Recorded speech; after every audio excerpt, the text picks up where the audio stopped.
Hello, my name is Sara Crofts and I'm the Chief Executive of ICON.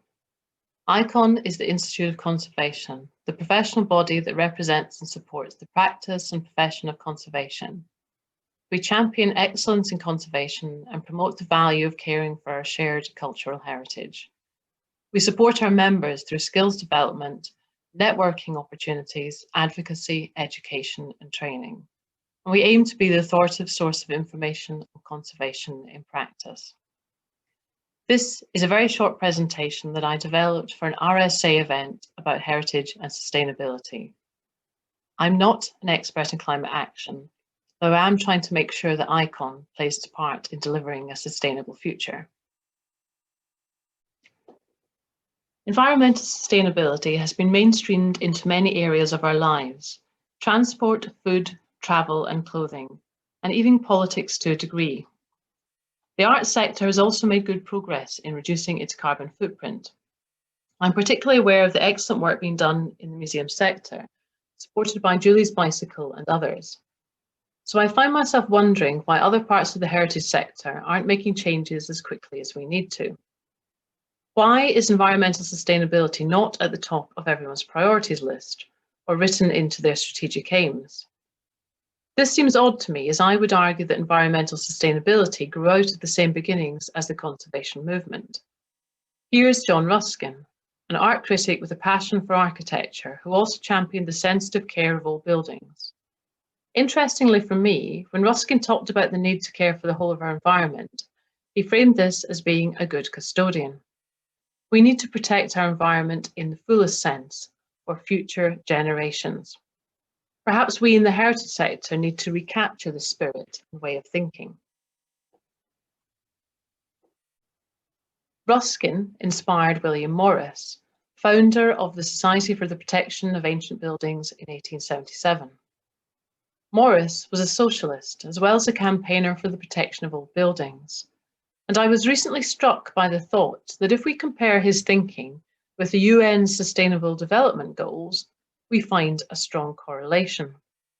As a socialist, Morris would have welcomed the emphasis on social justice, reducing inequality, and providing a good standard of education for all. I suspect he might have particularly championed number 8, decent work and economic growth, because he was passionate about people being empowered to undertake meaningful work of value to them and to society.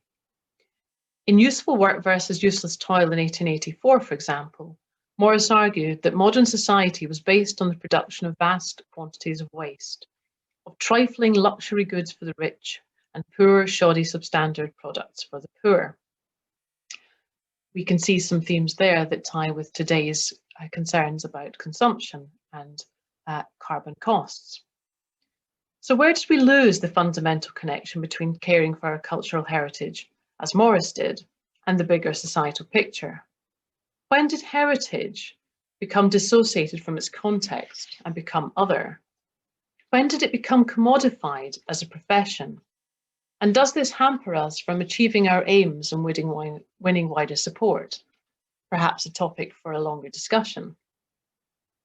For now, how do we return to a position where heritage is fully connected with our everyday lives and is mainstreamed into everything we do, including addressing climate change? Some good work has already been done. This report, Cultural Heritage Counts for Europe, published in 2015, shows the benefits of heritage in terms of delivering a sustainable future for Europe. See how the cultural environmental issues are drawn together to contribute to this outcome. The measures and the metrics that we need to use are set out well in this report, as well as the recommendations of how we use heritage to deliver positive outcomes for our society. We now need to embrace them and to learn to collaborate more and connect our work with the bigger picture. It's also interesting to note that Europa Nostra and other heritage organisations are lobbying to ensure that cultural heritage has a place within the European Green Deal, which sets out the aim that Europe should strive to be the first climate neutral continent. And we need to learn how to use our understanding of the past to help people make better decisions about the future. Heritage has a lot to offer, including the potential solutions to tackle climate change. On the right is a group of traditional dwellings in the Faroe Islands. They are designed in harmony with their environment, using low-carbon materials and simple techniques to cope with the sometimes extreme weather and challenging environment. How different this is from the suburban sprawl devastated by flooding in the image on the left.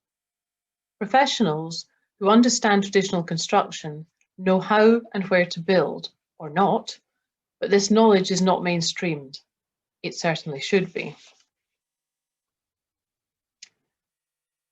Think globally, act locally is a phrase that we all know well. But the coronavirus has shown us that with technology, we can actually think globally and act globally. There's nothing stopping us from collaborating with colleagues across the globe to make the changes that we need to make. And here's an example. The Climate Heritage Network was set up just over a year ago. I am a steering committee member and one of a truly international cast of heritage activists. We had hoped to be making the case for how heritage can support climate action at this year's COP26 in Glasgow, but of course that's not happening due to COVID-19. So instead, the Climate Heritage Network put together a 6-week festival activities under the banner Culture by Climate 2020. Take a look, there's a lot been going on. And this is a truly collaborative venture with a wide range of people and professionals from all sorts of backgrounds, bringing their passion and knowledge to the project. If you want to get involved with helping mobilise arts, culture and heritage to win the race to zero, then the Climate Heritage Network is the place to be.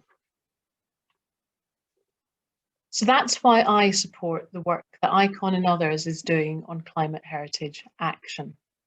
ICON as an organisation is committed to promoting the positive role that conservation can play in inspiring and informing climate action. We're also actively seeking ways to reduce our own organisational carbon footprint and supporting our members to embed environmental sustainability in their professional activities too. So if you're interested, find out more on our website. Thank you.